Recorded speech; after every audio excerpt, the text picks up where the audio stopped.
पूरे विश्व में अलग थलग पड़ चुका हमारा पड़ोसी देश পেহেলগামে হামলা নিয়ে রীতিমতো বোমা ফাটল এমন সব তথ্য উঠে আসছে এই ঘটনার পেছনে, যা সত্য হলে বিস্ময়ে বাকরুদ্ধ হয়ে যাবে সবাই।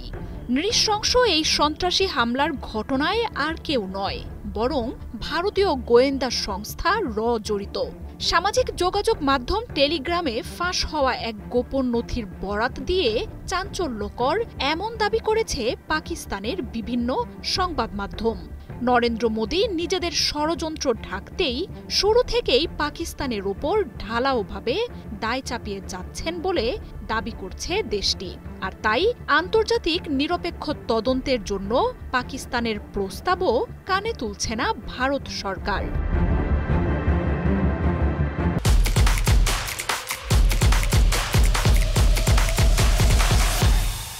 টেলিগ্রামে এই হামলা নিয়ে গোপন নথি ফাঁসের ঘটনায় শুরু হয়েছে চাঞ্চল্য।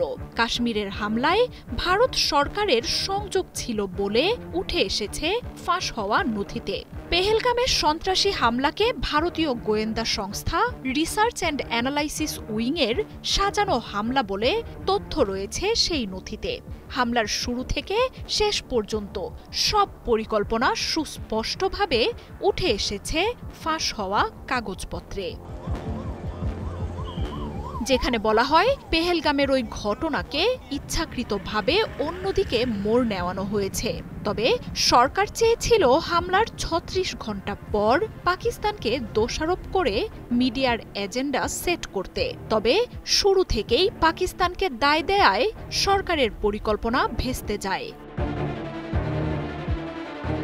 এমনকি হামলার ঘটনা পর্যবেক্ষণ করতে নির্দিষ্ট জায়গায় রয়ের এজেন্টরা ছদ্মবেশে পর্যটকদের সাথে অবস্থানের পরিকল্পনার কথাও রয়েছে নথিতে। আসল নয়, বরং গণমাধ্যমগুলোর কাছে হামলার অস্পষ্ট ভিডিও পাঠানো সহ প্রত্যক্ষদর্শীদের সাক্ষাৎকারের বিষয়গুলোও ছিল পরিকল্পিত।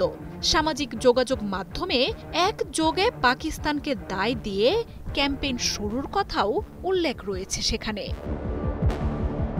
গেল মাসের শেষে ভারত নিয়ন্ত্রিত কাশ্মীরে ভয়াবহ সন্ত্রাসী হামলার ঘটনায় অন্তত ২৬ পর্যটকের মৃত্যু নাড়িয়ে দেয় গোটা অঞ্চলটিকে। নাম জিজ্ঞেস করে মুসলিমদের ছেড়ে দিয়ে শুধু অমুসলিম পর্যটকদের মারা হচ্ছিল বলেও জানায় ভারত। ঘটনার পরপরই পাকিস্তানকে হামলার জন্য দায় দেয়া হয়।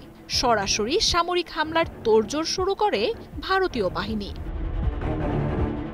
আর এই হামলার ঘটনা মুসলিমদের ষড়যন্ত্রের মতো বিষয়কে সামনে আনতেই চালানো হয়।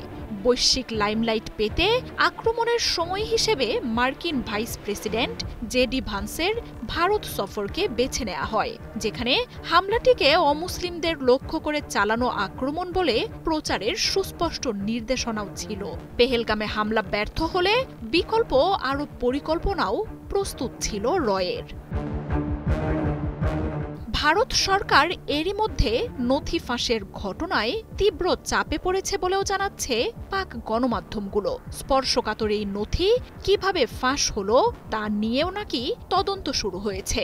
কাশ্মীরের মতো ব্যাপক সামরিকায়িত জায়গায় এমন হামলা নিয়ে ভারত সরকারের বিরুদ্ধে শুরু থেকেই নিরাপত্তা বিশ্লেষকরা প্রশ্ন তুলেছে।